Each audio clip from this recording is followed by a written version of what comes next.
Okay, we're going to learn how to find the x and y intercepts of a linear equation. And basically just know when you're graphing, your x-intercept is where it crosses the x-axis.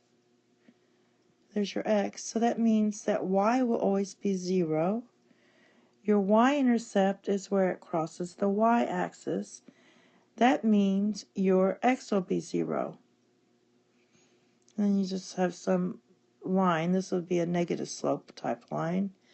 And so what we're going to do is just make a table of values. So this first example I have, I'm just going to do this. I'm going to put in my zeros and plug them in. So when x is 0, I'm going to solve for y.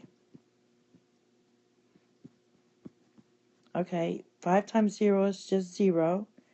So we have negative 3y equals negative 12. And then divide both sides by negative 3. So y is 4.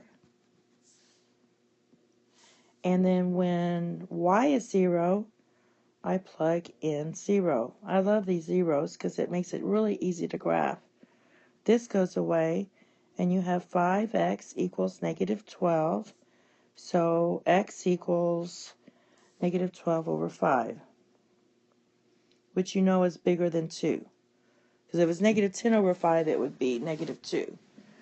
So x equals negative 12 over 5. So I'm going to go to the next page and graph this. I have 0, 4. I'll have to come back, so I'll forget. So I have 0, 4.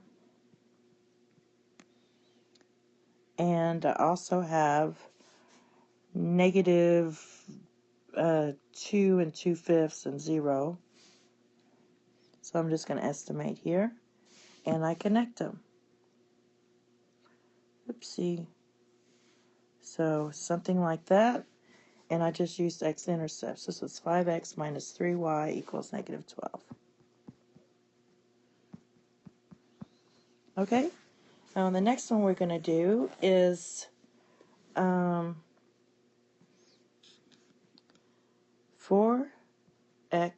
plus 7y equals 8.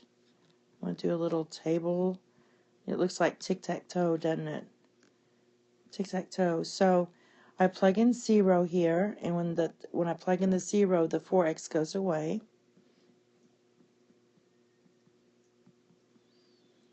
So we have divide both sides by 7. So we have 8/7 because that would go away. A little bigger than 1, that's all you need to know.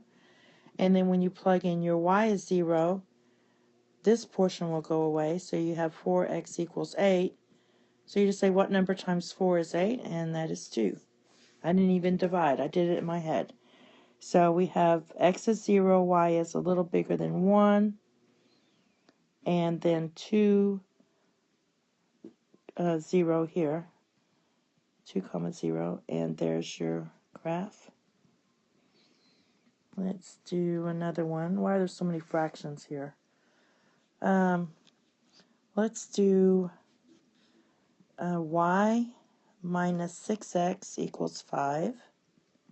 It's kind of backwards, so make sure we don't make any mistakes. Tic-tac-toe. I'm going to plug in 0 here. I get y minus 6 times 0 equals 5. That's just 0, so y equals 5. And then I plug in 0 for the y, and I get negative 6x equals 5. So x equals negative 5 over 6. Again, I just divided both sides by negative 6. So that's negative 5/6, which is a little less than 1, negative 1. So this would be negative 5, 6, 0. 0, 5 is 1, 2, 3, 4, 5. So that's 0, 5. And then you graph it here. So that's a general idea of how to graph with x and y intercepts.